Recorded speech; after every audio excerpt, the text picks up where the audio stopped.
அரசரும் நீதி நுகவர சாதிமை தமிழ் தரும் வேதியருக்கு அரசருமாகி எம்மான் பிரம்மோதிய மெய்வெளி சாலை ஆண்டவர்கள் அவர்கள் திருவடி வணங்கி உத்தரவு பெற்று நான் உங்களோடு பங்கிடுகிறேன்.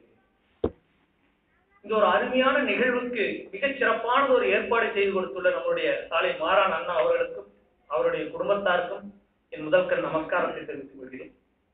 அதுபோல இந்த ஒரு அருமையான நிகழ்வுக்கு ஞாயிற்றுக்கிழமை, ஏன்னா ஞாயிற்றுக்கிழமைங்கிறது வாரத்தில் ஒரு நாள் ஓய்வெடுக்கக்கூடிய நாள், அதையெல்லாம் தியாகம் பண்ணி அண்ணாவுடைய அழைப்பை ஏற்று இந்த தலைப்பின் கீழ் நாம் அறிந்து கொள்ள வேண்டும் என்று வந்துள்ள எல்லா நல்லுள்ளங்களுக்கும் எங்களுடைய குழு சார்பாக முழுக்க என்னுடைய நன்றி வணக்கத்தை தெரிவித்துக் கொள்கிறேன். ஆக்சுவலா நாங்கள் நேற்றுக்கே சென்னை வந்துட்டோம். நேற்றுக்கே நாங்கள் சென்னை வந்தோம். ஸோ இரவு மாலை வந்தோம், சென்னை போயிருந்தோம். சென்னை போகும்போது எனக்கு ஒரு சின்ன ஒரு மலரும் நினைவுகள். என்னன்னா, நான் ரொம்ப நாள் இந்த சென்னையில் இருந்து என்னுடைய MBA ப்ராஜெக்டுக்காக இருந்தேன். 4 months இங்கே இருக்க வேண்டிய கட்டாயம். அந்த ப்ராஜெக்டுக்காக ஒரு பெரிய நிறுவனத்தில் ஒரு பெரிய நிறுவனத்தில் ஒரு 4 மாத காலம் ஒரு ப்ராஜெக்ட் பண்ண வேண்டிய அவசியம். அப்பதான் இந்த முழுமையான சென்னையை பார்க்கக்கூடிய வாய்ப்பு கிடைச்சு. அப்போ மாலை நேரங்களில் எல்லா பக்கம் போய் பார்ப்போம். ஏன்னா நாங்கள் 3 பேர் வந்திருந்தோம். ஒருத்தர் MRF, எல்லாமே பெரிய பெரிய நிறுவனங்கள் இருந்தாங்க. ஆளுக்கு ஒரு நிறுவனத்தில் இருந்தோம். மாலை நேரம் எல்லாம் ஒன்று கூடி சென்னை புதுமை அப்போ. ஆனால் அப்போ இந்த அளவுக்கு நாங்கள் ரசிக்கல சென்னை. அப்பதான் முதல் முறையாக நிறைய ரசிக்க ஆரம்பித்தோம். அப்போ எல்லாரும் ஒவ்வொரு இடத்த போய் ரசிப்போம். எனக்கு சென்னையில் ஒரு இடம் ரொம்ப பிடிச்சமான இடம். என்னவா இருக்கலாம்னு நினைக்கிறேன். ஏன்னா எவ்வளவோ இருக்கு. நேற்று கூட பீச் போயிருந்தோம். உலகத்திலேயே மிக 2வது பீச் நான் இல்லைங்களா, நீளமான 2வது பீச். இப்போ நிறைய இருந்துச்சு. ஆனால் எனக்கு ஒரு விஷயம் ரொம்ப பிடிச்சது என்ன அப்படின்னா, அந்த டி நகர் இருப்பாங்க, அந்த எலக்ட்ரிக் ட்ரெயின். அப்போ நான் அப்போ அந்த ட்ரெயினில் தான் போயிருக்கோம். நார்மலாக பேசஞ்சர் இந்த மாதிரி ட்ரெயினில் தான் போயிருக்கோம். அந்த ஜங்ஷனில் போய் உட்காந்த உடனே பசங்களாம் போக சொல்லிட்டு, இல்லை எனக்கு 1 மணி நேரம் இங்கே வேலை இருக்குது, நான் சுற்றி பார்க்க வேண்டிய முக்கியமான இடம் இங்கே இருக்கு, போயிட்டு வர சொல்லிட்டு டி நகரோடைய அந்த ஜங்ஷனில் எலக்ட்ரிக் ட்ரெயின் ஜங்ஷனில் உட்காந்துட்டு 1 மணி நேரம் நான் பார்த்தேன். தொடர்ந்து 2-3 நாள் உட்காந்துருக்கேன். ஏன்னா எனக்கு மார்க்கெட்டிங்லாம் அலாதி தெரியும். உட்காந்து பார்க்கும்போது மக்களுடைய அந்த பரபரப்பு, எந்த ஊர்லயும் நான் நிறைய பார்த்துட்டு இருந்தாலும் இதுக்கு ஒரு சிறப்பு உண்டு. அவங்கவுங்க பரபரப்பு, அவங்க டியூட்டி என்னவோ அதாவது அவங்கவுங்க செஞ்சுட்டு கிளம்பிட்டே இருக்காங்க. அவங்க நல்ல வேலை ட்ரெயின் சென்னைக்குள்ள தான் இருக்குது. வேற ஊர் போறதா இருந்தால் அதுலேயும் அவ்வளோ ஒரு பரபரப்பு. வர்றாங்க, அவங்க டியூட்டி என்னவோ அதை பார்க்குறாங்க, ட்ரெயினில் ஏறுறாங்க, போயிடுறாங்க. லேடிஸ் வராங்க, பேக் மாட்டிருக்காங்க, வேகமாக வராங்க, ஏறிடுறாங்க, குழந்தைங்க வராங்க, அவங்களும் அவங்க டியூட்டி பார்த்துட்டு போயிட்டே இருக்காங்க. யாரும் அன்னெசரியா ஒரு தேவையில்லாம யாருடைய இதுலையும் கவனத்தை ஈர்க்கவோ அவங்களும் கவனிக்கவோ இல்லை. இவ்வளவு வேகமா பரபரப்பா இயங்கிட்டு சென்னை பார்க்கும்போது எனக்கு ஒரு ஆசையா இருக்கு. அவங்கவுங்க அவங்க டியூட்டியை பார்க்குறாங்க. அப்ப இந்த இவ்வளவு பரபரப்பு எதற்காக அப்படின்னா, ஒரு இலக்கு இருக்கு எல்லாத்துக்கும், உண்டா இல்லைங்களா? ஏன்னா இப்ப குறிப்பா பார்க்க போனா எல்லாரும் ஒரு வாழ்க்கையில ஒரு பர்மனண்டா ஒரு நல்ல ஒரு லைஃப் ஸ்டாண்டர்டா நம்ம அமைச்சுக்கணும். இது இன்னொரு இருக்கு. என்ன அப்படின்னா, இப்ப பெரும்பாலும் முதல்ல இருந்தே ஒரு வார்த்தை புழக்காட்டத்தில் இருக்கும். என்னுடைய ஃபாதர் முதல்ல அடிக்கடி யூஸ் பண்ணுவாங்க, நான் கஷ்டப்பட்டாலும் என்னுடைய குழந்தைங்க அந்த பரபரப்புக்கு கஷ்டப்படக்கூடாதே அப்படிங்கிற அந்த வேகம் பரபரப்பு இருக்கும். இப்படி தங்களுடைய வாழ்க்கையெல்லாம் அந்த பரபரப்புலேயே இருப்பாங்க. எல்லாரும் இந்த இலக்கு என்ன அப்படின்னா, இன்னும் என்னுடைய அக்கா பொண்ணு +2 படிக்கிறா, அக்கா +4 படிக்கிறாங்க, மாமா +6 படிக்கிறாங்க. வீடே எல்லாரும் லைட் எரிஞ்சுக்கிட்டே இருக்கு.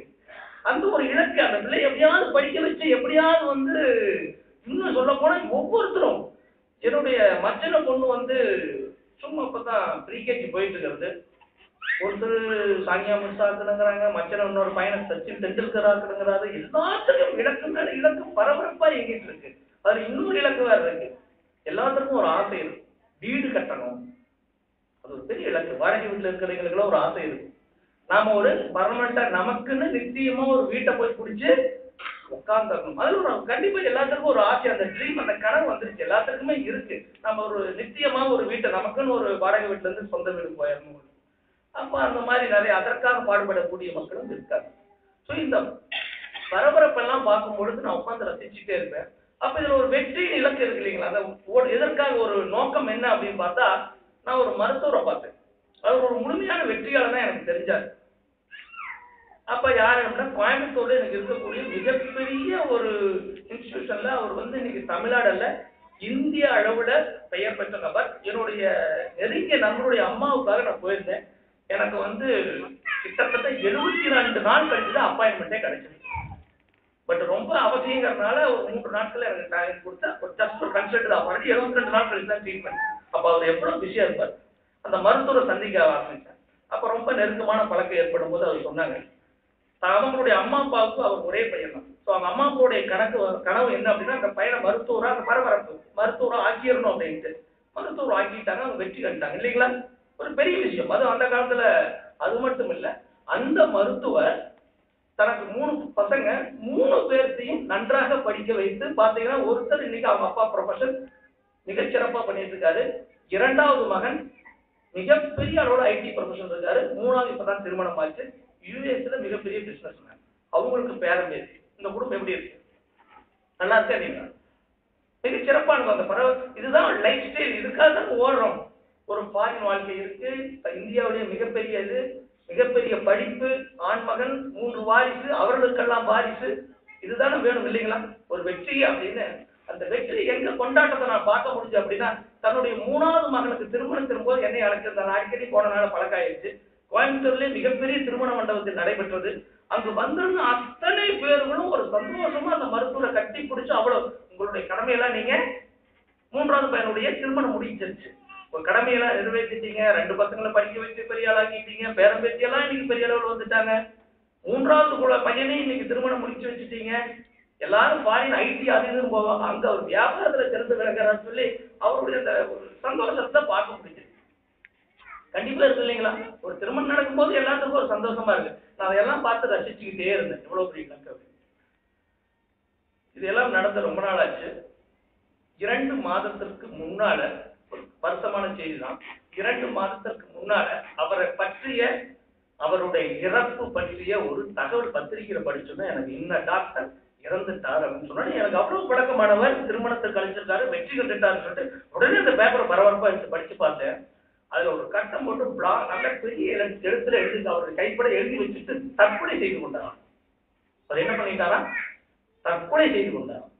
அந்த லெட்டர் படிக்கும் பொழுது எழுதியிருக்காரு, எனக்கு ஏதோ ஒரு தனிமை, ஒரு வெறுப்பு, எல்லாமே ஜெயிச்சுட்டேன், ஆனா நிறைவு வரல. ஒரு பெரிய வெறுப்பு, தனிமை, எல்லா பசங்களும் நல்லா இருக்காங்க, ஏனோ தெரியல வெறுமை, என்னுடைய சாவுக்கு யாருமே காரணம் இல்லை, என்னுடைய தற்கொலைக்கு யாருமே காரணம் இல்லைன்னு சொல்லிட்டு எழுதி வச்சுட்டு இறந்துட்டார். என்னுடைய மனக்குழப்பம் அப்படின்னு எழுதி வச்சுட்டு இறந்துட்டார். இன்னொரு விஷயம், அவர் மனநல மருத்துவர், ஒரு சைக்காட்ரிஸ்ட். எனக்கு இதெல்லாம் என்னுடைய இதுல ஒரு பெரிய மாற்றம். அப்ப கடமை நினைச்சிட்டு இருந்ததுக்கு முன்ன நம்முடைய சகோதரர் அழகா சொன்னார், அவர் கடமை நிறைவேற்றிட்டாரா இல்லையா? வெற்றி கண்டாரா இல்லையா? உலகம் முழுவதும் அவரை பாராட்டியது. எல்லாரும் திருமணத்திற்கு வந்தாங்களே, ஆனா இதோ அவர் இறந்துட்டார். அப்ப அவர் வெற்றியாளரா தோல்வியாளரா? தன்னுடைய கடமையை நிறைவேற்றிட்டாரா இல்லையா? அப்ப எது வெற்றி? அப்ப எது நித்தியம்? அவர் ஒரு நித்திய பெர்மனன்ட் தன்னுடைய வாழ்க்கையில சாதிச்சுட்டாரு, இது நித்தியம் முடிஞ்சிச்சுன்னு நினைச்சாரு, ஆனா அத்தனையும் அனித்தியமா போச்சு. அதோடு இன்னும் இந்த வாழ்க்கை விட்டு, எனக்கு அதுல என்னுடைய வியாபார நிமித்தமா எனக்கு ரொம்ப அதிகமான தொடர்பு சிவில். அதுல அந்த வீடு கட்டும் பொழுது பார்த்தா ஒரு ஆண்களும் பெண்களும் அவங்களுடைய அந்த உடல் பொருள் ஆதிக்கெல்லாம் சத்தம் பண்ணி அதற்காக படக்கூடிய பாடு இருக்கு பாருங்க. அந்த கலர் அடிக்கணும், அத்திவாரம் இப்படி பண்ணணும், அந்த மாதிரி எல்லாம் கட்டி முடிச்சிருவாங்க. ஆனா கடைசியா ஒரு வருத்தம், இந்த கதவு மட்டும் இங்க வச்சிருக்கூடாது. சிந்திச்சு ஒவ்வொரு செங்கலா தான் எடுத்து வச்சிருப்பாங்க. ஆனாலும் ஒரு நிம்மதி இல்லை. அது வந்துருந்தீங்க ஏதோ வேற சொல்லிடுறாங்களா, அடடா இந்த ஹாலை மட்டும் கொஞ்சம் டைரக்ஷன் மாத்தி இருந்தா வெளியே ஒரு டாய்லெட் பாத்ரூம் போட்டுக்கணுமோ, போட்டது தப்பா போச்சோ, அட்டாச் போடாம விட்டுட்டோமோ. இந்த டைப்ஸ் தான் கலர்ஸ், அது செலக்ட் பண்ணது நாம தான். அப்ப அந்த வீடு கட்டுறது எதுக்காக வந்தோம்? நிம்மதிக்காக. ஒரு நித்தியமா எனக்கு வேணும், நிம்மதி வேணும், வீடு கட்டப்பட்டது. இந்த வார்த்தை என்னுடைய காதுகள் நிறைய விழுந்திருக்கு. என்னன்னா, வாடகை வீட்டுல இருக்கும்போது கூட நிம்மதியா இருந்தேன், சொந்த வீடு வந்து அப்ப அது நித்தியமா? அந்த வீடு பெறுவதற்காக எவ்வளவோ பாடுபடுகிறோமோ, அது நித்தியமா? அந்த இடத்துல ஒரு கேள்வி. இன்னும் பொருளாதார ரீதியா, பொருளாதாரம் நல்லா இருக்கிறீங்க, வீடு கட்டிட்டா அது அவங்களுக்கு அடிபட்டுறது. ஆனா மற்ற விஷயங்களும் உங்களை வந்து அந்த ஜீவனை தைக்கும். தவறா போச்சுன்னு பொருளாதாரத்தில் அடிபட்டவர்கள் அந்த வீட்டுல, வாடகை வீட்டில் இருந்த நிம்மதியோட இப்ப இல்லை. ஆனா வாடகை வீட்டில் இருக்கும்போது என்ன கனவு? சொந்த வீடு. அப்ப எதுதான், எது நோக்கி ஓடுவது? எது பர்மனன்ட், எது நித்தியம்? அதோட இன்னொரு செய்தி 3 நாட்களுக்கு முன்னால படிச்சேன். இந்தியாவிலே மிகப்பெரிய பணக்காரர். எல்லாரும் அந்த வீடு கனவு பார்க்கும்போது எனக்கு அது என்ன சொல்றதுன்னே தெரியல. இந்தியாவிலேயே மிகப்பெரிய பணக்காரர் 27 அடுக்கு கொண்ட வீடுகள் கட்டியுள்ளார். அதில் உள்ள அறைகளை மட்டும் 7-8 0 போட்டு காமிக்கிறாங்க. அதில் உள்ள பணியாளர்களுக்கு 4-5 0 போடுறாங்க, பூஜ்ஜியமா போடுறாங்க. அவர் வருத்தப்பட ஒன்று எழுதியிருக்காரு. அதுக்கு மேலே நம்மளால வீடு கட்ட முடியாது. எனக்கு ஒரே கவலையா இருக்கு, யாரோ வீட்டை கொண்டு வச்சு தகர்க்கிறான்னு லெட்டர் கொடுத்துட்டாங்களாமான்னு கமிஷனர் ஆஃபீஸ் போயிருக்காரு. அப்போ அதுதான் 27 அடுக்குக்கு மேலே எங்க போய் வீட்டை கட்டுறது? இப்படி எல்லாமே நிம்மதி தேடு, கல்வின்னு ஓடுறோம், படிப்புன்னு ஓடுறோம், +2 +6 படிக்கிறோம், வீடு வீடு எல்லாமே அடையிறோமே, அது நித்தியத்தை கொடுத்து விட்டதா? இவ்வளவு விஷயங்கள் பார்த்தோம். ஆனா அந்த அப்ப எது நித்தியம்? பெரியவர்கள் தங்களுடைய வேதமாமறைகள் குறிப்பிடுறாங்க. நித்தியம் என்பது என்ன? நித்தியம் என்பது முடிவு இல்லாதது, அழியாதது. நித்தியம் என்பது முடிவற்றது, அழியாதது. அனித்தியம் என்பது அழியக்கூடியது, முடிவுடையது. ஓரளவுக்கு நமக்கு தெரிஞ்சிருக்கு. வீடானது அழிய போகுது, கல்வியானது. அப்போ இந்த நித்தியம் அனித்தியம் என்பதை வேதமா மறைகளுக்கு நான் உங்களோட பங்கிக்க ஆசைப்படுறேன். ஏன்னா நான் பங்கிக் கொள்வதை விட, என்னுடைய சொந்த கருத்துக்களை விட அந்த வேதமா மறைகள் பார்க்கும் பொழுது, அதுவும் யார் அப்படின்னு கேட்டா, நம்ம பெரியவர்களாக நம் ஜீவநெறியை ஒத்துக்கொண்டவர்கள் 63 நாயன்மார்கள், 18 சித்தர்கள், அவருடைய வேதமா மறைகள் இருந்து நம்ம பங்கிக் கொள்ள. ஏன்னா இறைவனுக்கு ஒப்பாக அவங்க நம்ம ஆணையத்தில் வச்சு பூஜிக்கிறோம். ஸோ அந்த வேதமா மறைகளுக்கு நம்மளோட பங்கிக்க ஆசைப்படுறேன். இன்னும் அதனுடைய மதிப்பை நம்ம கூட பார்க்கலாம். இன்னைக்கு திருக்குறள் இருக்கு இல்லைங்களா, அந்த வேதம், அது எல்லாரும் வீட்டுக்கு கொஞ்சம் எனக்காக ஒரு சின்ன உதவி எல்லாரும் வீட்லயும் இருக்கு. நாங்க ரெண்டா இல்லைங்களா? கண்டிப்பா இருக்கு. ஆனா யாராவது இப்ப டெய்லி அதை படிக்கிறோமோ? ஆனா பத்திரமா வச்சிருக்கோம். நமக்கு பாத்தீங்கன்னா ஒரு சின்ன பின்னால போய் பார்த்தா, நான் 2nd ஸ்டாண்டர்ட் படிச்ச புக்கு யாராவது நாங்க 2வது படிச்ச புக்கு வச்சிருக்கீங்களா? +2 படிச்ச புக்கு வச்சிருக்கிறோமா? ஆனா அதுதான் நீங்க வருமானத்தை கொடுத்து. +2 படிச்சனாலதான் யூஜி முடிச்சோம், பிஜி முடிச்சோம். அப்ப அந்த புத்தகத்தை எல்லாம் பேப்பர் காரனுக்கு இறக்கி போடுறோம். உண்டா இல்லைங்களா? அந்த பேப்பர் காரனுக்கு இறக்கி போட்டோம். அதுதான் நமக்கு வருமானத்தை ஈட்டி கொடுத்துட்டு அதையெல்லாம் தூக்கி பேப்பர் காரனுக்கு போட்டுட்டோம். இப்ப நான் படிச்ச என்னுடைய 2வது புக்கு போய் இப்ப வாங்கிட்டு வர முடியுமா? பிடிக்க முடியுமா? நான் +2 படிச்ச சிலபஸ் புக்கை அது கிடைக்காது. ஆனா பேப்பர் காரனுக்கு போட்டுட்டோம். அது இந்த புத்தக கண்காட்சியில் பார்க்கும்போது வெறும் 5 ரூபாய்க்கு கொடுத்தாங்க. மதிப்புள்ள அந்த நூலை 5 ரூபாய்க்கு கொடுத்தாங்க. அது வெளியே போனா 5 ரூபாய் கொடுத்தா ஈஸியா வாங்கிட்டு வந்துடலாம். அது பேப்பர் காரனுக்கு போடுறோமோ? நம்முடைய ஜீவன் ஒத்துக்குதா? வெறும் 5 ரூபாய் மதிப்புள்ள அந்த வேதமானது, நூலானது வெறும் 5 ரூபாய். எப்ப வேணாலும் போனா வாங்கலாம், கடைக்கு போனா வாங்கலாம், பக்கத்து வீட்டுல வாங்கலாம். ஆனா நம்ம ஜீவன் அந்த பேப்பர் காரனுக்கு போட ஒத்துக்குதா? அப்ப அதுக்குள்ள என்னமோ ஒரு நித்தியம் ஒளிஞ்சிருக்கு அதுக்குள்ள. அப்ப நாம 10th படிச்சது, +2 படிச்ச புக்கெல்லாம் பேப்பர் காரனுக்கு போயிடுச்சு. அது கொடுத்த பொருள் அப்ப எப்படியா இருக்கும்? அதுவும் ஒரு நாளைக்கு அழிக்கப்பட்டு போகுமே.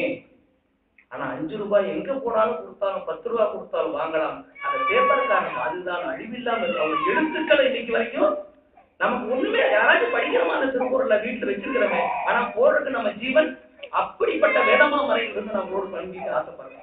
அந்த வேதமா மறைகள் இந்த அனித்தியம், இதுவரைக்கும் நம்ம அனித்தியத்தை பார்த்தோம். இந்த அனித்தியத்தை பத்தி என்ன சொல்லுகிறது? திடஞான குண்டலராம் வடலூர் வள்ளல்பிரான் அவர்கள் முழக்கமிடுகிறார்கள். வையகத்தீர் வானகத்தீர், வையகத்தீர் வானகத்தீர் மற்றகத்தீர், உமது வாழ்க்கையெல்லாம் வாழ்க்கை என்று மதித்து மயங்காதீர்.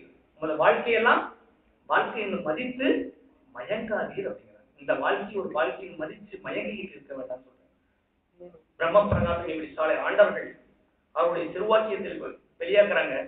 இந்த உலக வாழ்க்கையானது நித்தியம் போல காணப்படுகிறது. எண்ணி பார்த்தால் அப்படி அல்ல, மகா பயங்கரமான, அதிலும் மாறாத கவலையான வாழ்க்கை இது. இந்த உலக வாழ்க்கை நித்தியம் போல காணப்படுகிறது. சக்சஸ் தான் டாக்டர். நித்தியம் போல காணப்படுகிறது. எண்ணி பார்த்தால் அப்படி அல்ல, மகா பயங்கரமான, அதிலும் மாறாத கவலையான வாழ்க்கை இது. உண்டா இல்லைங்களா? எல்லோருக்கும் கவலை. இன்னைக்கு என் பையனுக்கு கவலை, ஹோம்ஒர்க் எடுக்க சொல்றாங்க 3வது விஷயம். அப்ப எல்லோருக்கும் ஒரு அது மாறாத கவலையான வாழ்க்கை அது. அது மட்டுமா? உன்னுடைய இந்த மண்ணுலக போக போக்கைகள் அனைத்தும் உன் உள்ளத்தில் பயம் தருவதனாகவே தான் இருக்கும். பயம் தருவதனாக இல்ல, பயம் தருவதனாகவே தான் இருக்கும். அப்ப இது எல்லாம் நாம பார்த்த அந்த வீடு, தோட்டம், துறவு அனைத்தும் பயம் தருவதனாகவே தான் இருக்கும். அத்தனையும் அழிக்கப்பட்டு போய்விட்டது. அவர்கள் டிக்ளேர் பண்ணிட்டாங்க, பார்த்து மயங்காது, மையகத்தில் வானகத்தில் இந்த வாழ்க்கையெல்லாம் வாழ்க்கை என்று மதித்து மயங்காதுன்னு தள்ளிட்டாங்க. அப்ப எது நித்தியம்? அந்த வேதமா மறைகளில் அவ்வளவு பெரியோர்களும் அடுக்கிக் கொண்டே போகலாம். ஆனா அவ்வளவு பெரியோர்களும் ஒரே கோடாக இழுத்து இவ்வளவும் அழித்துதான் போகும். அது நடைமுறை உதாரணங்கள் எல்லோருக்கும் தெரியும். நிம்மதி தருகிறதா இல்லையா? வாழ்க்கை அழிக்கப்பட்டு அதையும் சாடுகிறார். இது ஒன்னா அப்படின்னு சாடுகிறார். அப்ப எது, எதற்காக நாம் பாடுபட வேண்டும்? எது நித்தியம்? அனித்தியத்தை பார்த்து விட்டோம். அப்பொழுது எது நித்தியம்? பகவத்கீதையில கிருஷ்ண பரமாத்மா அவர்கள் குறிப்பிடுகிறார்கள். ஒன்று முன்னும் இருந்ததாம், பின்னும் இருக்குமாம். பின்னும் இருக்குமாம். உயிர் முன்னும் இருந்தது, பின்னும் இருக்கும். அப்ப அது இன்ஃபினிட்டியான, அதற்கு அழிவு. முன்னும் இருந்தது, பின்னும் இருக்கும், அதற்கு அழிவில்லை என்று கொடுக்கிறார். இதையே காணிக்கை நீதி மாணிக்க வாசகப்பரான் குறிப்பிடுகிறார்கள். எதை நாம் அறிந்து கொள்ள வேண்டும், எது நித்தியம், எது அறிவு என்று குறிப்பிடுகிறார்கள். எதை நாம் அறிந்து கொள்ள வேண்டும், எது அறிவு, எது நாம் அறிவை நினைத்துக் கொண்டிருக்கிறோம் என்று. செத்திடமும் பிறந்திடமும் இனி சாகாதிருந்திடம், இத்தனையும் அறியாதார் அறியும் அறிவு எப்பறிவோ? அந்த உயிரானது எங்கிருந்து வந்தது? பிறந்திடம். அந்த உயிரானது எங்கிருந்து பிறந்தது? எங்கு போய் சேரக்கூடியது? அது அவரோட வார்த்தைகள் பாருங்க, நித்தியமான வார்த்தை, இன்ஃபினிட்டி. என்ன சொல்றாருன்னா, இனி சாகா திருந்திடம், அழியாதது. இனி சாகா திருந்திடம். பிறந்திடமும் செத்திடமும் தெரியல, அதெல்லாம் அறியாம அறிகிறாங்க. அந்த அறிவு எப்பறிவோ அப்படின்னு சாடுகிறார். அப்ப இதுவல்லவோ நித்தியம். அந்த உயிரானதுதான் அழிவில்லாதது, முடிவில்லாதது, இனி சாகாதிருந்தது. இதுவல்லவோ நித்தியம் என்கிறார். அப்ப அது எவ்வளவு? அப்போ இன்னொரு விஷயம் வரும் வழக்கமாகவே நமக்கு. ஏன்னா நிறைய பேர் ஒரு வழக்கமா நம்ம ஒரு யூஸ் பண்ணக்கூடிய வார்த்தை என்னன்னா, அது முதல்ல பயன்படுத்தி கொண்டிருந்த வார்த்தை தான் நானும். உயிர் போயிடுச்சு, அது என்ன அவ்வளவுதானே? உயிர் போயிடுச்சு, பிரிச்சிருச்சு, அவ்வளவுதான், இதுல என்ன இருக்கு அப்படின்னு. அதற்கு பிறகு என்ன அப்படிங்கறத, அதனுடைய மதிப்பு என்ன அப்படின்னு ஒரு சின்ன கதையின் மூலமா நம்ம பங்கிக் கொள்வோம். நசிகேதன் ஒரு இளவரசர். அவர் ஒரு ராஜாவினுடைய குமாரர். அவர் ஒரு இளவரசர். தன்னுடைய ராஜா, அதாவது தன்னுடைய அப்பா ஒரு யாகம் நடத்துறார். அந்த யாகம் எதற்காகனா, வாஜ்பாய், அதாவது இந்த உலகத்தையே ஆளணும் அப்படிங்கிறதுக்காக ஒரு யாகம் நடத்துறாரு. அந்த யாகம் முடிவுல என்ன பண்ணணுமா, தனக்கு ரொம்ப பிடித்த விஷயங்களை இல்லாதவங்களுக்கு தானமா கொடுக்கணுமா, தானமா எடுத்து கொடுத்துடணுமா. ஆனா அவருக்கு அரசராக இருந்தாலும் ஒரு சின்னது யாகமெல்லாம் நடத்துகிறாரு. இருந்தாலும் தனக்கு கொஞ்சம் மிச்சம் இருக்கிறது, மீதி இருக்கிறது, தன்னுடைய தோட்டத்துல கொஞ்சம் சரியில்லாத மாடுகள், அதை எடுத்து இலவசமா தானமா கொடுக்க ஆரம்பிச்சிடாரு. அப்ப அந்த நசிகேதன் போய் தன்னுடைய தந்தைகிட்ட கேட்கிறாப்படி, தந்தையே, ராஜா, அப்பா, இது சரியில்லையா? எது நமக்கு பிடித்திருக்கிறதோ அதையெல்லவா நம்ம தானமா கொடுக்கணும்னு இருக்கும் பொழுது, அவர் அதெல்லாம் இல்லாம தனக்கு எது மிச்சம் இருக்கோ அதெல்லாம் அரசு எடுத்து கொடுத்துக்கிட்டே இருக்காரு. அப்ப சின்ன பையன் அப்பா அப்பா அப்பா அப்பா ஞாபகப்படுத்திட்டே இருக்கான். அப்பா அப்பா அப்பா இல்ல, இதை கொடுக்க கூடாது, இது நம்ம அரண்மனையில் தேவையற்ற ஜாமானங்களாச்சே அப்படின்னு. மறுபடியும் அவங்க அப்பா தானம் பண்ணிக்கிட்டே இருக்காரு. தேவையில்லாத மாடுகள். அப்பா அப்பா அவருக்கு கோவம் வந்தது. ஆமா, உன்னைதான் எனக்கு பிடிக்கும், கொடுத்து எமன்கிட்ட கொடுத்துட்டுமா அப்படிங்கிறாரு. சும்மா நச்சுக்கிட்டே இருக்காரு. உடனே அந்த இளவரசர் நினைக்கிறார், அப்படியாவது தன்னுடைய அப்பாவுடைய யாகம் நிறைவேறுச்சுன்னு சொல்லிட்டு அவனே யமதர்மராஜா கிட்ட போயிடுறான். யமதர்மராஜா அங்க இல்ல. 3 நாள் கழித்து வருகிறார். அந்த நசிகேதன் சிறுவயது இளவரசன் யமதர்மராஜாவுக்காக காத்து கொண்டிருக்கிறார். எல்லோரும் பயப்படக்கூடிய வார்த்தை ஏமா 3 சொல்லுக்கே பயப்படக்கூடிய வார்த்தை. அந்த சொல்லுக்கே பயம். செயல் எப்படி இருக்கும்? அந்த 3 எழுத்துக்கு பயப்படுறோம். அந்த சின்ன இளவரசன் யமதர்மராஜாவுக்காக காத்து கொண்டிருக்கிறார். யமதர்மராஜா ஆச்சரியப்படுறாரு.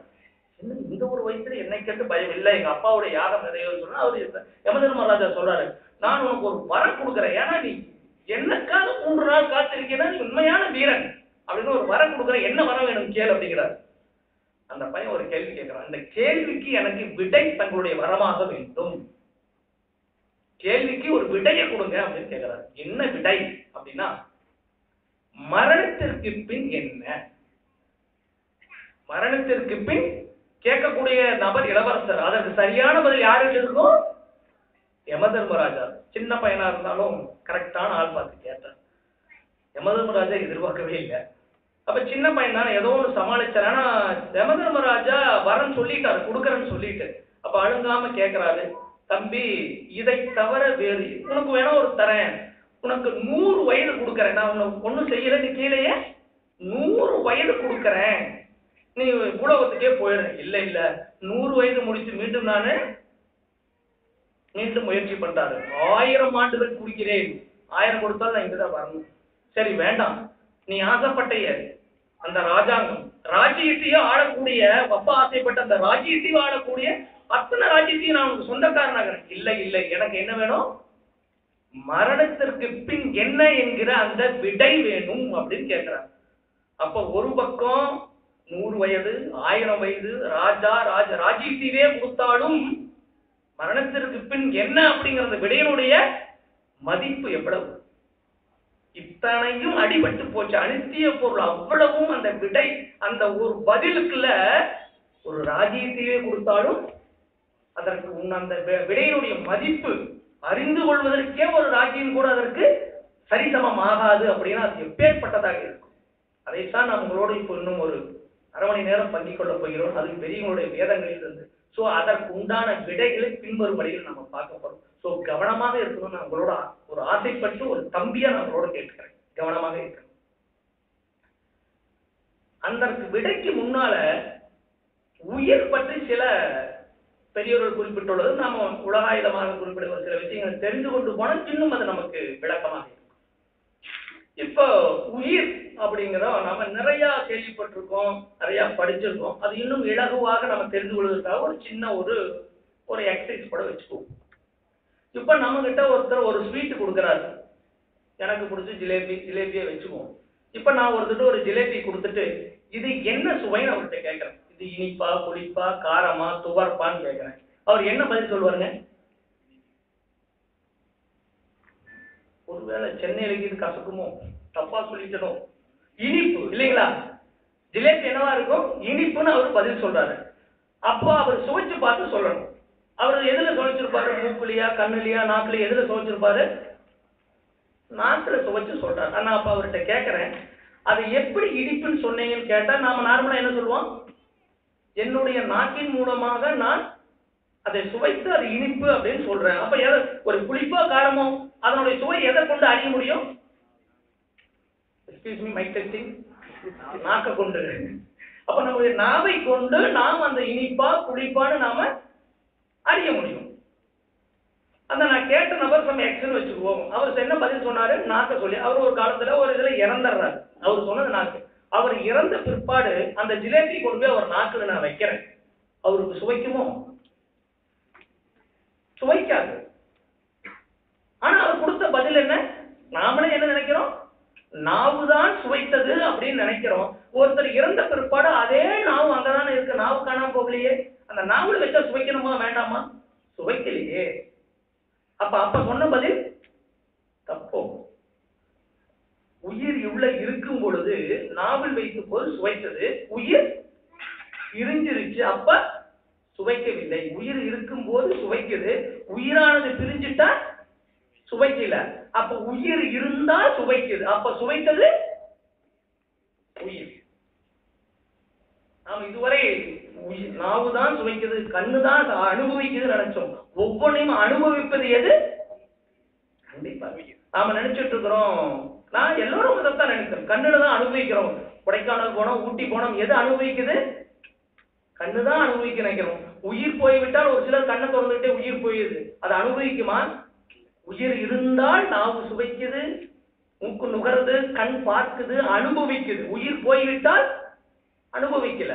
அப்ப அனுபவித்தது எது? உயிர். அப்போ இதெல்லாம் பெரியவருடைய வேதமாமறைகளை படிக்கும்போது உயிரானது எவ்வளவு பெரிய விஷயம். அது மட்டுமல்ல, இன்னொன்னு கூட பங்கிக் கொள்வோம். இப்போ நான் மருத்துவரோடும் அதிகமான தொடர்பு. என்னுடைய நண்பர், ஏன்னா எனக்கு இருக்கிறனால எல்லாத்தையும் ஹாஸ்பிட்டலுக்கு அழைச்சிட்டு போறது மெயினா நானா தான் இருக்கேன். அப்ப என்னுடைய நண்பருடைய அப்பா சுகர் பேஷண்ட். நான் அவரை மருத்துவர் தெரிஞ்ச நிறைய மருத்துவர் தெரியும் காரணம் அவரை மருத்துவமனைக்கு அழைச்சிட்டு போயிருந்தேன். 2 3 தடவை நாங்கள் ட்ரீட்மெண்ட்டுக்கெல்லாம் போயிட்டு இருக்கும்போது அவங்க சொல்லிட்டாங்க, உங்களுடைய பெருவிரல்ல ரொம்ப பாதிப்பு அதிகமாக இருக்கு, அது மட்டும் இல்ல மேல வரைக்கும் வந்துருச்சு, ஸோ உங்களுடைய ஒரு காலை எடுத்தாக வேண்டும். அவர் அப்படியே அந்த இடத்துல அவருடைய ஃபேஸ் பார்க்கும்போது எனக்கு ரொம்ப வருத்தமா போச்சு. ஆனா ஒரு உழைப்பாளி, சாதாரண உழைப்பாளி அல்ல, அவ்வளோ ஒரு சிறிய குடும்பம், அவ்வளோ பெரிய உழைப்பாளி, காலை எடுக்கணும்னு சொன்னோன்னே வருத்தப்பட்டார். ஆனா டாக்டர் சொன்னாரு, உயிர் வேணும்னா காலை, உயிர் வேணுமா கால் வேணுமா? அப்ப என்ன பதில் வரும்? உயிரா காலா கேட்டா உயிர். அப்ப உடல் உறுப்பு முக்கியம் இல்லை, உயிர் தான் முக்கியம்னு சொல்றோம். அதுபோல ஒருத்தருக்கு ஒரு தவிர்க்க முடியாத நோய், அவருக்கு இருக்கிறதே 10 லட்சம் ரூபாய் தான் சொத்து. ஒரு டாக்டர் 10 லட்சம் ரூபாய் பணம் கேட்கிறார். அவருடைய சொத்தா உயிரான் பொருட்படுத்த அவர் என்ன பண்ணுவாரு? உயிர் தான். ஒரு சாதாரண மனிதன் தன்னுடைய படுபாடுபட்டு ஒரு சின்னதோ ஒரு கட்சியில சேர்ந்து பெரிய அளவுல மாறி ஒரு கவுன்சிலரா இருக்கிறாரு, பாடுபட்டு தான் கவுன்சிலர் ஆகிறாரு, வயசான காலத்துல ஒரு எம்எல்ஏ ஆகிறாரு, இறுதி பதவி கடைசி போகும்போதுதான் ஒரு மினிஸ்டர் பதவிக்கே ரீச் ஆகிறாரு, மந்திரி பதவி எடுத்துக்க போறாரு, கோட்டைக்கு கிளம்பிட்டாரு கார்ல, கோட்டை நெருங்கிட்டாரு, அவருடைய கனவு மந்திரி ஆகணும், மந்திரி கிடைச்சிருச்சு, பதவி ஏற்க போறாரு, லைட்டா அந்த இடத்துல ஹார்ட் அட்டாக் அடிக்கிற மாதிரி இருக்கு, சிரமம் தான் அப்படிங்கிறாங்க. எங்க போவாரு? உயிரை காப்பாற்ற போவாரா? மினிஸ்டர் பதவி போவாரா? ஹாஸ்பிட்டல் போயிருப்பாரு. அப்ப முதல்ல பார்த்தோம், உடல் பெரிதா உயிர் பெரிதா? Excuse me mic testing. உயிர் தான் பெரிது, உண்டா இல்லைங்களா? உடல் பெரிதா பொருள் காசு பெருசா? உயிர் தான் பெருசா. உயிர் பெரிதா உடல் பெரிதான உயிர் சொல்றோம், உயிர் பெரிதா பணம் பெருசான்னு கேட்டா உயிர் தான் பெருசுங்கிறோம், பதவி பெரிதா உயிர் பெரிதான்னு கேட்டாலும். எனக்கு இன்னைக்கு கிட்டத்தட்ட 37 வயது, எத்தனை நாள் உயிருக்காக பாடுபட்டிருப்பேன். கேட்பதெல்லாம் என்னை ஒருத்தர் இந்த மாதிரி கேள்வி கேட்கும்போது எது கேட்டாலும் உயிர் தான் பெருசு, உயிர் தான் பெருசு, உயிர் தான் பெருசு. ஆனால் பாடுபடுவதெல்லாம் உடலுக்காகவும் பொருளுக்காகவும் பதவிக்காகவும். அப்ப பெருசுன்னு தெரிஞ்சுக்கிட்டு சிறுசுக்காக பாடுபட்டு கொண்டிருந்தால் அது ஒரு நாள் களவாடப்படுமா பண்ணாதா? நம்ம ஜீவன் அறிய சொல்லிடுறது, நம்ம சாதாரணமாக சொல்லிக்கிறோம், நம்ம ஜீவன் அறிய சொல்லுகிறோம், உயிர் தான் பெரிது, உயிர் தான் பெரிது, உயிர் தான் பெரிது அப்படிங்கிறோம். ஆனா பாடுபடுவதெல்லாம் அல்ல. அப்ப எது பெருசோ அதற்கு பாடுபடுவது அல்லவா புத்திசாலித்தனம்? பெரியவங்க இந்த கேள்வி ஒவ்வொரு வேதமா மறையிலும் இறக்குறாங்க. பெரியதுன்னு தெரிஞ்சுக்கிட்டு ஏன் பாடுபடல? அதற்கு பிரம்ம பிரகாச மேவடி சாலை ஆண்டவர்கள் உயிர் நம்மை கேட்பதாக மண்மயத்தில் இருக்கிறாங்க. நேரம் குறைவாக இருக்கிறனால ஒரு சிறிய பகுதி மட்டும் நம்மளோட பங்கிக்கொள்ள ஆசை. அந்த உயிர் நம்மகிட்ட கேட்குதான், இப்படியெல்லாம் நான் உனக்கு செஞ்சேனே, ஒரு நாளாவது என்னை திரும்பி பார்த்தாயா? உனக்கு பார்க்கறது, கேட்கறது, சுவைக்கிறது, நீ பெருசுன்னு நினைச்சது அத்தனையும் நான் உனக்கு பண்ணி கொடுத்தேன், ஒரு நாளாவது காலையில 10 நிமிஷமோ 5 நிமிஷமோ பார்த்தையா? அப்படிங்கிறத அந்த உயிர் ஏன் உனக்கு இந்த இச்சை வரல, என்னை சந்திக்கணும்னு இச்சையை வரலையே அப்படின்னு அந்த உயிர் கேட்குது.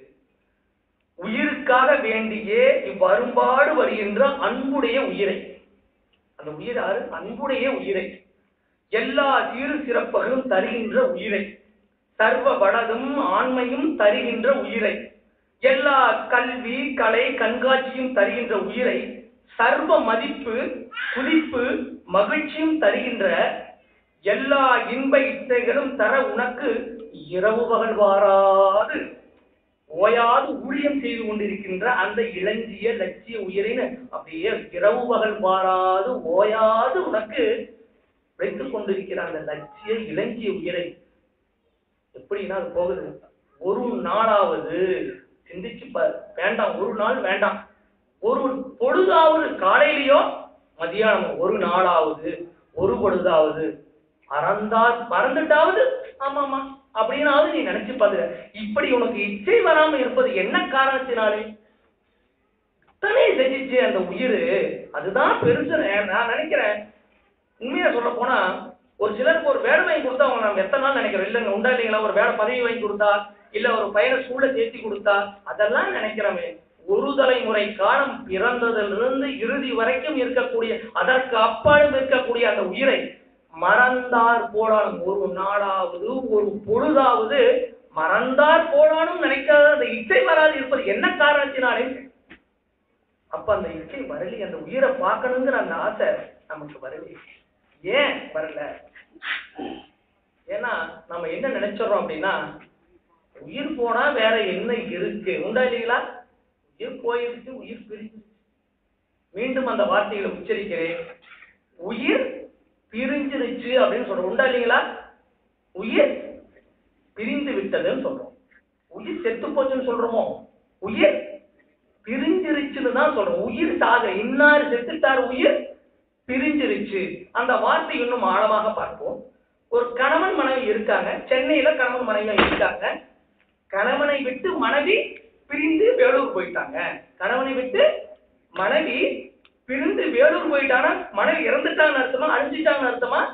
இன்னொரு பக்கம் இருக்கிறார்கள். அந்த வார்த்தை நம்ம எதுக்கு பயன்படுத்துறோம்? பிரிஞ்சிருச்சு, உயிர் பிரிஞ்சிருச்சு, உயிர் போயிருச்சு அப்படின்னாலே உடலை விட்டு உயிர் போயிதான் இருக்கு. உடலை விட்டு உயிர் பிரிஞ்சிருச்சு. ஒரு கணவனை விட்டு மனைவி பிரிஞ்சுட்டாங்கன்னா செத்துட்டாங்கன்னு அர்த்தமா, அழிஞ்சிட்டாங்கன்னு அர்த்தமா? எங்கேயோ ஒரு பக்கம் சென்னையில இருந்து வேலூர்ல இருக்காங்க. அப்ப ஒண்ணு பிரிஞ்சிருச்சு அப்படின்னா இன்னும் இருக்கு, எங்கேயோ ஒரு பக்கம் இருக்கு. அப்ப நமக்கே தெரியாம உயிர் பிரிஞ்சிருச்சு, உயிர் போயிருச்சுன்னு தான் சொல்றோமோ தவிர உயிர் அழிஞ்சிருச்சு, உயிர் செத்து போச்சுன்னு சொல்லவில்லை. அப்ப நமக்கே அது தெரியுது. அப்படி சொன்னா அப்புறம் மனைவி இறந்துட்டாங்கிற மாதிரி ஆயிடும். எங்கேயும் ஒரு பக்கம் இருந்துதான் அவன் மனைவி பிரிஞ்சுட்டா, ஏதோ ஒரு பக்கம் இருந்துதான். அப்ப அது எங்க இருக்கிறது அவருடைய? அப்போ அதைத்தான் பெரியவர் அதனுடைய மதிப்பு என்ன, அது எங்கு இருக்கிறது? அப்புறம் இன்னொன்று, இது நார்மலான நிகழ்வு தானே, இது எல்லாமே நார்மலான நிகழ்வு தானே. இவ்வளவு தூரம் அதை பத்தி உயிர் போயிடுச்சு பிரிஞ்சிருச்சா எங்கேயோ இருக்கு, ரைட், ஓகே, அதுல என்ன அப்படின்னு கூட ஒரு கேள்வி வரலாம். அதற்காக இன்னும் சில உதாரணங்களை பார்க்கும்போது இன்னும் அது நமக்கு தெளிவாக தெரியும். என்னுடைய வீட்டு அருகில மிகப்பெரிய ஒரு ஆலயம் இருக்கு. ஏன்னா அதற்கு தான் அதனுடைய விடை இருக்கு. அது எங்க இருக்கு, அந்த உயிரானது பிரிஞ்சு போச்சு, அது எங்க இருக்கு, என்ன பண்ணிக்கிட்டு இருக்காது. என்னுடைய வீட்டு அருகில மிகப்பெரிய ஒரு ஆலயம் இருக்கு. அந்த ஆலயத்தை கட்டுன நபர் ஒரு தனி நபரா இருந்து போராடினார். தனி நபரா இருந்து ஒரு ஏழ்மையா இருந்து நல்ல நிலைக்கு வந்த காரணத்துல அந்த என்னுடைய நாமத்தை என்னாலும் உச்சரித்து கொண்டே இருப்பார். எனக்கு தெரிஞ்சு அவர் எப்பொழுதுமே சட்டை போட்டதே இல்லை. அந்த திணியெல்லாம் பண்ணிட்டு ஒரு உத்தராட்சோட்ட மலை அந்த கோயிலுக்காகவே அரும்பாடுபட்டு அந்த கோயிலை சிறப்பா கட்டி கும்பாபிஷேகம்லாம் பண்ணிட்டாரு. எங்களுக்கு ஒரு சின்ன கிராமம் அதுதான். கும்பாபிஷேகம் முடிஞ்சது. ஒரு துரதிருஷ்டமா என்ன ஆச்சு அப்படின்னு பாத்தீங்கன்னா, ஒரு கும்பாபிஷேகம் முடிஞ்சு அந்த 48 நாள் முடிவுக்கு முன்னாடியே அவர் இறந்துட்டார். அவர் இந்த கோயிலை கட்டணத்திற்காக வேணுங்கிறதுக்காக வெளியூர்ல கொஞ்சம் தூரமா இருந்தவர் அந்த கோயில் பக்கத்திலே கொஞ்சம் தள்ளி என்ன பண்ணிட்டார், குடி வந்துட்டார். அப்ப எவ்வளவு ஆர்வம் பட்டது அந்த இருக்கணும். அந்த கோயிலை கட்டினதே அவர் தான், பெரும்பங்கு பணமும் அவர் தான் போட்டார்.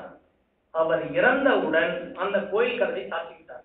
இன்னும் கிராமத்தில் உண்டு, ஒருவர் இறந்து விட்டால் அவங்க கோயில் கதவை சாத்திடுறாங்க. எல்லா காரியங்களும் முடித்த பிறகு புண்ணியாட்சின்னு சொல்லக்கூடிய இதை பண்ணி தீர்த்தமெல்லாம் பண்ணி தான் அந்த கோயில் கதவை.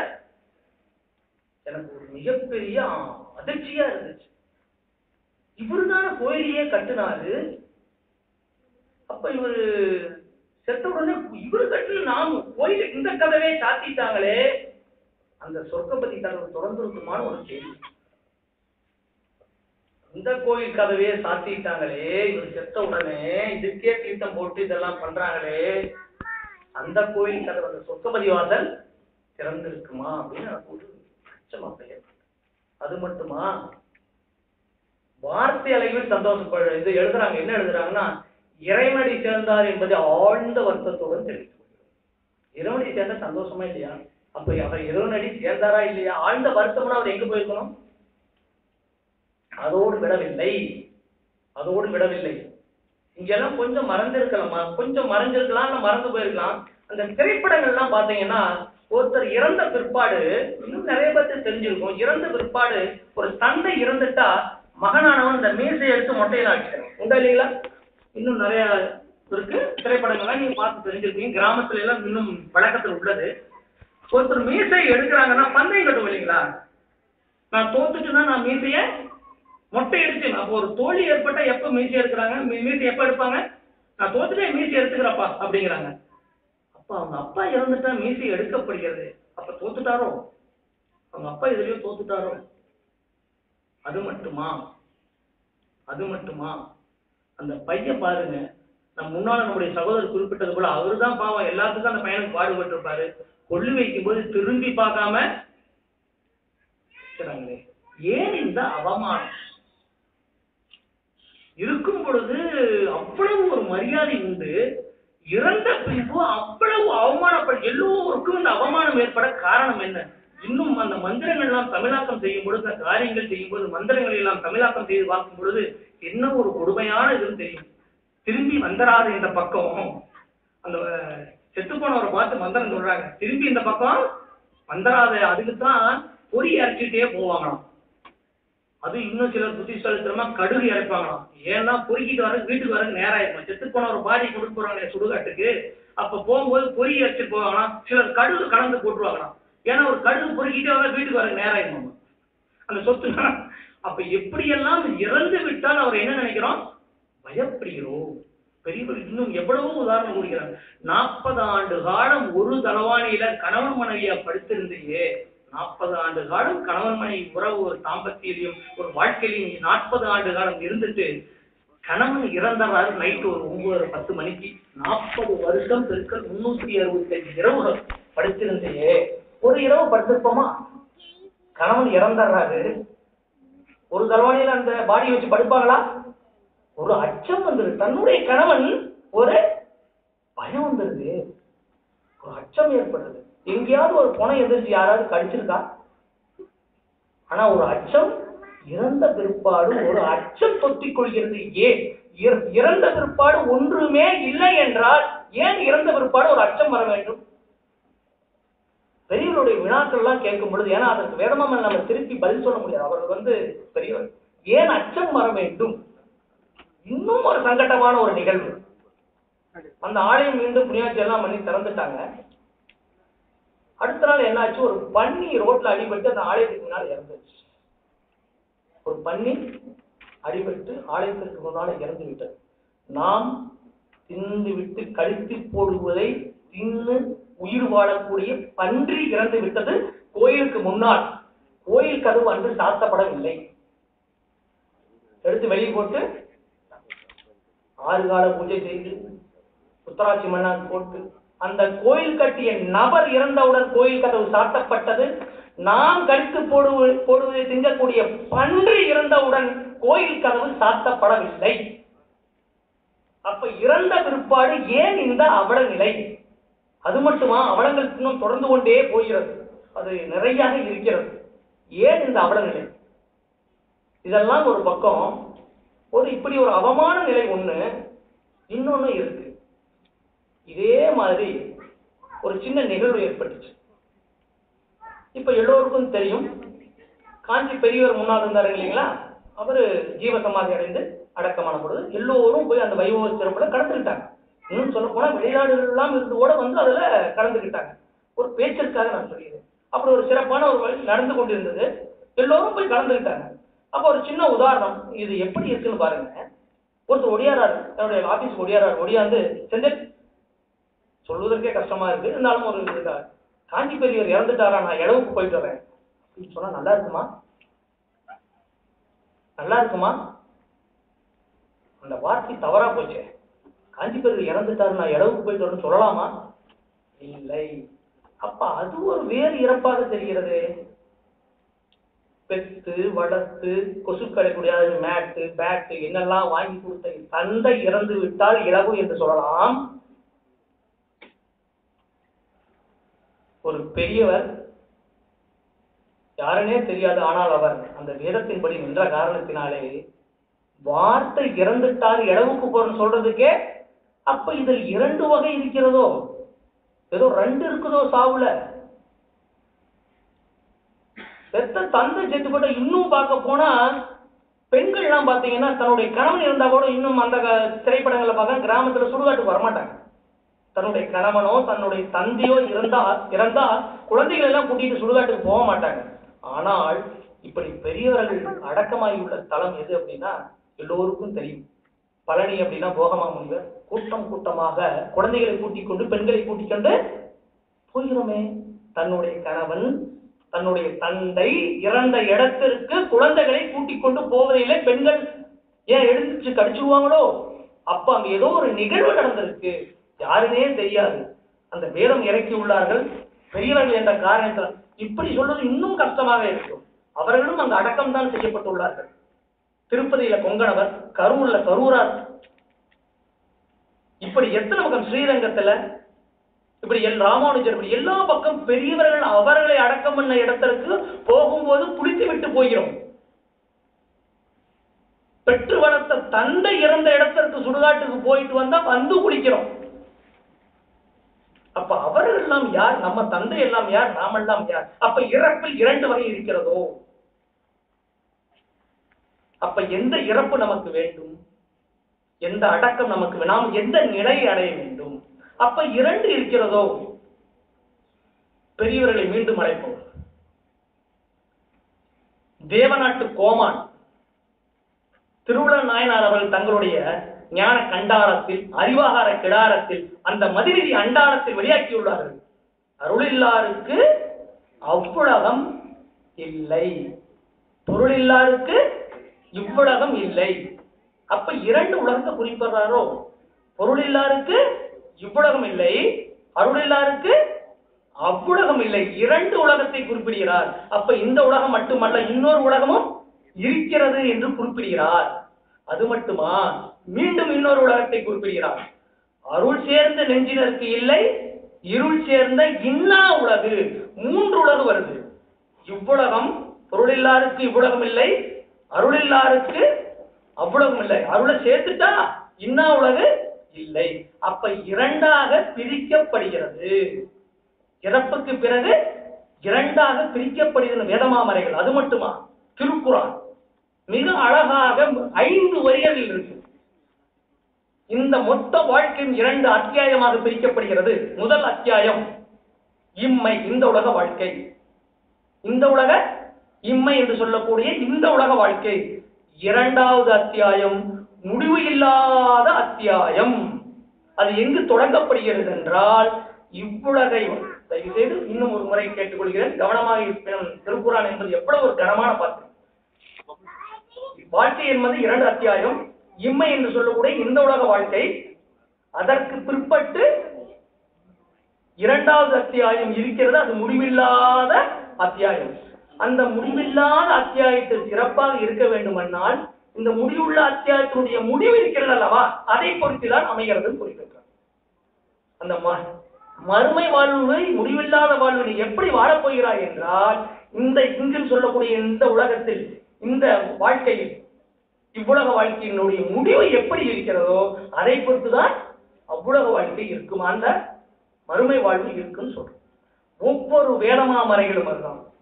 இன்னைக்கு பைபிளாகிய அந்த சக்தி வேதத்தில் இயேசுபிரான் அவர்கள் குறிப்பிடுகிறார்கள், நீ எப்படி விதைக்கப்படுகிறாயோ, அவனுடைய இந்த உலக வாழ்க்கையை முடித்தவுடன் நீ எப்படி விதைக்கப்படுகிறாயோ மண்ணில், அதற்கு தக்கபடிதான் அந்த சாம்ராஜ்யத்தில், அந்த பரலோக சாம்ராஜ்யத்தில் நீ வாழப்போகிறாய் அப்படிங்கிறார். அப்ப எல்லாமே எங்கு உள்ளது என்றால் அந்த மரணம் ஏற்படக்கூடிய அந்த தருணத்தில் தான் இருக்கிறது. அது அந்த தருணத்தில் மட்டும் முடிவு செய்வதல்ல, இந்த உலகத்தில் நாம் வாழ்ந்து கொண்டிருக்கக்கூடிய தருணத்தில் எப்படி இருக்கிறோமோ அதற்கு தக்க முடிவுதான் அங்கு இருக்கிறது. அது எவ்வளவு, அதற்கும் நமக்கு தெரியும், அதுவும் நமக்கு நன்றாக தெரியும். ஒருத்தர் இறந்துட்டா நாம் ஒரு வார்த்தை பயன்படுத்துவோம், பெரிய காரியம். ஒருத்தர் இறந்துட்டா என்ன சொல்றோம்? என்ன பெரிய காரியம்? இறந்து விட்டால் ஒண்ணும் இல்லைன்னா ஏன் அந்த பெரிய காரியம் என்ற வார்த்தை நாம் பயன்படுத்துகிறோம்? ஏன்னா அதற்கு பிற்பாடுதான் எல்லாமே இருக்கு. அந்த வார்த்தை பாருங்க, நம்மளை அறியாமலே பெரிய காரியம் ஆயிடுச்சு. ஆனா ஒண்ணு, அங்கு போனதுக்கு அப்புறம் அது அவர் சிறிய காரியமா இருந்தா அவருக்கு அவமானம் காத்திருக்கு. ஆனா அதற்கு நாம் என்ன பெயர் வைத்துள்ளோம்? பெரிய காரியம். அப்ப இங்க நடந்து, இந்த உலகத்தில் நடந்த அத்தனை என்னவா போச்சுங்க? அவர் இதுவரைக்கும் வாழ்ந்த அத்தனையும் என்னவா போச்சு? சிறிய காரியம். இனிதான் பெரிய காரியமே, முடிவில்லாத நித்தியமே இனிதான் ஆரம்பிக்குது. என்ன ஒரு வார்த்தை பாருங்க, நம்ம புலக்காலத்தில் இன்னும் நாம பயன்படுத்திக் கொண்டிருக்கிறோம். பெரிய காரியம் ஆகிவிட்டது. அப்ப அது என்ன பெரிய காரியம் என்றால், முடிவில்லாத அந்த நித்திய உலக இனிதான் அவருக்கு ஆரம்பிக்க போகிறது. இப்படி எண்ணற்ற வேதாங்கமா மறைகள் இருந்து நம்ம பங்கிக்கிட்டே போலாம். இன்னும் சொல்ல போனா, அப்ப அந்த எல்லா பெரியவர்களும் ஆசைப்படுவது எதற்காக அப்படின்னா, நாம பார்த்தோம் 2 உலகமாக பிரிக்கப்படுகிறது. நம்ம பார்த்தோம் சாவு 2 வகைங்கிறது நம்மளுடைய அன்றாட வாழ்க்கையில் நாம பார்த்து விட்டோம். பெரியவருடைய வேதமா மறைகளில் நாம் பார்த்து விட்டோம். இறந்த பிற்பாடு சாவு என்பது 2 வகையை பொறுத்தது. தெய்வப்புலவருடைய வாக்குப்படி அவ்வுலகம் என்று உண்டு, இன்னா உலகம் என்று உண்டு. அதோடு விட்டுட்டாங்களா? இன்னும் எத்தனை வார்த்தைகள். அண்ணாச்சினருக்கு வித்தெடுக்க வந்த அரசே போற்று. அவ்வை பிராட்டி சொல்ற வானவர் நாடு. அவ்வை பிராட்டி அதை என்ன முழக்க முடிகிறார்கள்? வானவர் நாடு, அந்நாடு, அவ்வுலகம், அதுதான் நித்தியம். எது நித்தியம்? இறப்புக்கு பிறகு ஏற்படக்கூடியது. அந்த 2ஆக பிரியக்கூடிய அந்த அவ்வுலகம் தான் நித்தியம்.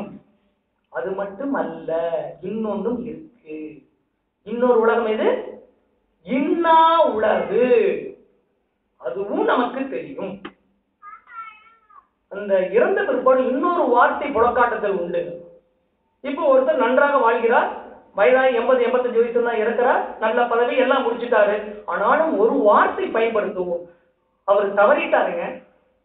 போன என்ன சொல்றோம்? எதிலிருந்து தவறிட்டார்? பெரிய காரியம். இன்னொரு வார்த்தை பயன்படுத்துறோம். எல்லாமே சக்சஸ். அவர் 85 வயசுல தான் ரிட்டையர் பண்ணி 50,000 பல லட்சம் வாங்கினாரு, பென்ஷனே 50,000 வாங்கியிருக்கலாம். ஆனா என்ன சொல்றோம்? அவர் தவறிட்டார். எதிலிருந்து தவறிட்டார் என்றால், அவ்வுலகம் போகாமல் இருள் சேர்ந்த இன்னா உலகுக்கு அவரு தவறிட்டார். 2 பிரிக்கப்படுகிறது. அவ்வுலகம் போகாம இன்னொரு அவ்வுலகம் போகுவதற்காகவே படைக்கப்பட்ட மனு எதிலிருந்து தவறிவிட்டார்?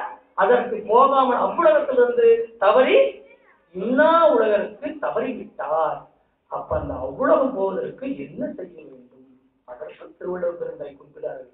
அதற்கு அருட்செல்வம், அருள் சேர்ந்த, அதுவும் அந்த திருக்குறள்ல பார்த்தீங்கன்னா முதல் அடி அருள் சேர்ந்த, அப்புறம் தான் பொருள். அருளை சேர்க்கலினா அவ்வளவு முதல்ல அருளை குறிப்பிட்டு அடுத்தது பொருள் வராங்க. அந்த அருட்செல்வமே செல்வம் அப்படிங்கிறார். அருட்செல்வதான் செல்வம். மற்றதெல்லாம் பொருட்செல்வம் புரியாது, நம்மள பைத்தியக்கார கையில இருக்கும் அப்படிங்கிறாங்க. அந்த அருட்செல்வமான அந்த செல்வத்தை பெற்றுவிட்டால் நீ அவ்வுலகம் போகலாம். பெறவில்லை என்றால் இன்னா உலகிற்கு போய் விடுவாய். இன்னா உலகம் என்பதை எவ்வளவு அழகாக பெரியோர், அது நம்மளுடைய வேதங்கள் மட்டுமல்ல, எல்லா மதங்களுடைய வேதங்களிலும் குறிப்பிட்டுள்ளது. இன்னைக்கு திருக்குறான் அதை பத்தி இல்லையா? நரகத்தை பத்தி சத்தியவேதமான பைபிள் இல்லையா? எத்தனை வேதங்கள் எடுத்துக்கொண்டாங்க. ஏன் கருட புராணத்தில் நரகத்தை அங்கங்கமாக விவரிக்கப்பட்டுள்ளதே. பெரியவர்கள் வேடிக்கைக்காக சொல்லியிருப்பார்களா? இல்லை. அப்ப உலகமானது இறந்த பிற்பாடு 2 உலகம் இருக்கிறது. எந்த உலகத்திற்கு செல்ல வேண்டும் என்பது அந்த முடிவு ஏற்படும் தருணம். அது தக்கார் தகவிலார், தகுதி உடையவர் தகுதி அற்றவர் என்பது அவர் எச்சத்தால் காணப்படும். அது ஒரு மிகப்பெரிய ஒரு பிரம்மாண்டமான ரகசியமாக இருந்து இன்று மிகச் சிறப்பாக பிரம்மபிரகாத சாலை ஆண்டவர்கள் அவரால் வெளியாக்கப்பட்டுள்ளது. நேரம் மிக குறைவாக இருப்பது காரணத்தினால் குறைத்துக் கொண்டே போகணும்னு ஆசைப்படுறேன். அப்போ அந்த 2 உலகம் இருக்கு. அதற்கு தேவையானது அவ்வுலகம் போக வேண்டுமானால் அருட்செல்வம் வேண்டும். ஆனா அந்த அருட்செல்வம் வேணும்னா நம்ம ஒண்ணு ஜெயிக்கணும்னு சொல்றேன். நம்ம தொடக்கத்தில் ஒண்ணு பார்த்தோம். வையகத்தீர் வானகத்தீர் மற்றகத்தீர் நமது வாழ்க்கையில் நாம் வாழ்க்கை என்று மதித்து மயங்காது. அடுத்த அடி உருமரண வாதனையை தவிர்த்த வாழ்க்கையே வாழ்க்கை. அப்ப அந்த வாழ்க்கை வேணும்னா அந்த உருமரண வாதனை இருக்கு இல்லையா, அந்த வாதனையை தவிர்த்த வாழ்வே வாழ்வு. அதுபோல பார்ப்பதி பதியரான எமது குலதெய்வம் பிரம்மபிரகாச சாலை ஆண்டவர்கள் தங்களுடைய வேதமாமனை வெளியாக்கிறார்கள். யமபயத்தை தாண்டாத எவ்வாழ்வும் வாழ்வு அல்ல, யமபயத்தை கடந்திடலோ எவ்வாழ்வும் வாழ்வாகும். வாழ்வு என்பதே அந்த மரண தருவாய், அந்த மரணத்தை தவிர்க்க வேண்டும். அது மட்டும் இல்லைங்க. சா உ 2 எழுத்து. கல்யாண வீட்டுல பேசினா ஒத்துக்குவாங்களா? சா உ 2 எழுத்து சொல். அந்த சொல்லுக்கே பயப்படுறமே அந்த செயல் எப்படிப்பட்டதாக இருக்கும்? சொல்லுக்கே பயப்படுறமே செயல் எப்படிப்பட்டதாக இருக்கும்? நரகம் எனக்கு உயிர் போற மாதிரி வலிக்கிறங்கிறமே, உயிர் போனா எப்படி இருக்கும்? மரணங்கிற வார்த்தைக்கு அச்சப்படுகிறமே, அந்த மரணம் எப்படி இருக்கும்?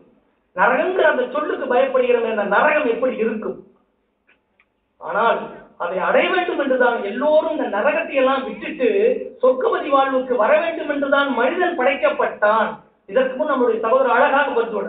மனிதனுடைய கடமை அவ்வளவு வேண்டும், அந்நாட்டிற்கு போக வேண்டும், பரலோக சாம்ராஜ்யத்திற்கு போக வேண்டும் என்பதற்காகவே மட்டும்தான் மனிதன் படைக்கப்பட்டான். அதிலிருந்து தவறி இன்னொருவருக்கு போக வேண்டும் என்பது இல்லை. ஆனால் தவறி விடுகிறார்கள். கவிக்கோடு கட்ட கபிதாஸ் அவர்கள் அது அப்படியே வேதனையாக குறிப்பிடுகிறார். தூங்கி இரவை கழித்தாகி விட்டது. எப்படி இருக்கிறோம்? தூங்கி இரவை கழித்தாகி விட்டது. சாப்பிட்டு பகலும் போயிற்று. பிறவி விலையற்ற வைரமாக இருந்தது. பிறவி எப்படி இருந்தது? அதுதான் அரிது. பிறவி விலையற்ற வைரமாக இருந்தது. அதை சல்லி காசுக்கு மாற்றியாகி விட்டது என்று கவிக்கோடு கண்ட கபிதாஸ் அவர்கள் அப்படியே வேதனையோடும் ஒரு ஆக்ரோஷமாக வெளியாகிறார்கள். அந்த வாழ்வையானது விலை மதிப்பெற்ற வைரமாக இருந்த வாழ்க்கையானது சல்லி காசுக்கு மாற்றியாகி விட்டது. எதற்காக பிறந்தோமோ அதை விட்டுவிட்டு பொன் மாதர் பூமி மயக்கத்தில் ஆழ்ந்து வீணாக போய் கொண்டிருக்கிறார்கள். அது இந்த வாழ்க்கை இதோடு முடிவது அல்ல என்றுதான். அந்த வாழ்வு என்ன அப்படின்னா மரணமில்லா பெருவாழ்வு. எங்கு மரணம் இல்லாமல் வாழலாம்? அந்த அவ்வுலகத்தில், பரலோக சாம்ராஜ்யத்தில், மறுமை வாழ்வில், அந்நாட்டில் வாழ வேண்டும் மரணம் இல்லாமல். அதற்குத்தான் அவர் குறிப்பிட்டார்கள், மரணமில்லா பெருவாழ்வு வாழ்ந்திடலாம் கண்டீர். எப்படியெல்லாம் பெரியவங்க எந்த வகையிலேயாவது இவர்களை நாம் இழுத்துக்கொண்டு போக வேண்டும் என்று மரணமில்லா பெருவாழ்வு வாழ்ந்திடலாம் கண்டீர். புனைந்துரையும் நான் சப்பு கட்டியெல்லாம் சொல்ல பெரியவர்கள் ஜடநாத கொண்டவராம் வடலூர் வள்ளல்புரான் அவர்கள் கேட்கிறார்கள், மரணமல்லா பெருவாழ்வு வாழ்ந்திடலாம் கண்டீர் புனைந்துரையும். பொய் புகழேன், நான் பொய் சொல்லல, சத்தியம் சொல்கின்றேன். சத்தியம் பண்றாங்க பெரியவங்க, சத்தியம் பண்றாங்க. நான் சத்தியம் சொல்கின்றேன், மரணமில்லா பெருவாழ்வு வாழ்ந்திடலாம் கண்டீர் அப்படிங்கிறாங்க. இந்த மரணமில்லா பெரு வாழலாம் நான் புனைந்துரையேன், பொய்ப்புகளையும் சத்தியம் சொல்கின்றேன். பெரியவங்க சத்தியம் பண்ணும்போது பொய்யாக ஆகிவிடுமா? அந்த 5 ரூபாய் கொண்ட அந்த வேதனை நம்ம வீட்டில் வச்சிருக்கிறோமே, அவருடைய வாக்கு பொய்யானதாக மாறிவிடுமா?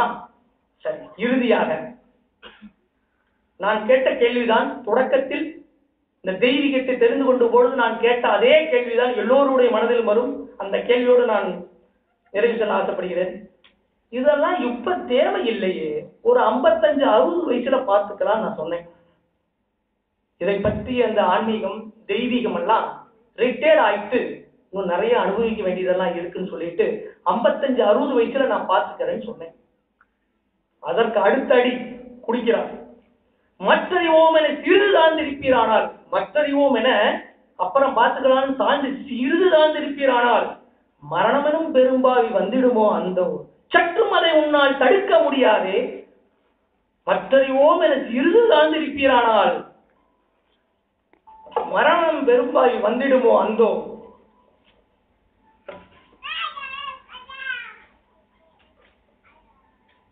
மற்றறிவோம் என சிறிது தாழ்ந்திருப்பீரானால் மரணமெனும் பெரும்பாவி வந்துடுமோ. என்ன ஒரு கருணை பாரு. சற்றும் அதை உன்னால் தடுக்க முடியாதே அப்படிங்கிறாங்க. நம்மால தடுக்க முடியாது. ஆகவே அந்த மரணமில்லா பெருவாழ்வில் அனைவரும் வாழ வேண்டும் என்றுதான் அத்தனை வேதமாமறையிலும் இறக்கப்பட்டது. பார்ப்பதி பதியர் பிரம்ம பிரகாச மேவடி சாலை ஆண்டவர் ஒரு திருவாக்கில் வெளியாகிறாள், எந்த மதத்தை கொண்டும் மனிதன் இறப்பதற்காக பிறந்தான் என்று நான் நிரூபிக்க முடியுமா? சாவதற்காக பிறக்கவில்லை. அவன் அந்நாட்டிற்கு யுகபித்தாக வாழ வந்தவன். அந்த அந்நாடுன்னு சொல்லும்போது சொல்லுவாங்க, இறைவனோ உடலில்லாதவன். அந்த இறைவன் தன் வல்லபத்திற்கான எழிலான தோற்றத்தோடு வெளியாவதற்கு இருக்கின்ற அந்த பொன்னுலகில் யுகபித்தாக வாழ வந்தவன் நீ. அதை விட்டுவிட்டு இருளும் திகிழும் தீயும் என்னாலும் தீராத ஏக்கமும் மலரும் இருக்கிற அந்த உலகுக்கு போறியா? என்ன உலகுக்கு? 8000 கற்ப கோடி காலம் இருந்தாலும் சலிக்காத இன்ப நாடு ஒண்ணு இருக்கு. அந்த நாட்டிற்கு வருவதற்காக தான் நீ படைக்கப்பட்டாய் என்கிறார்.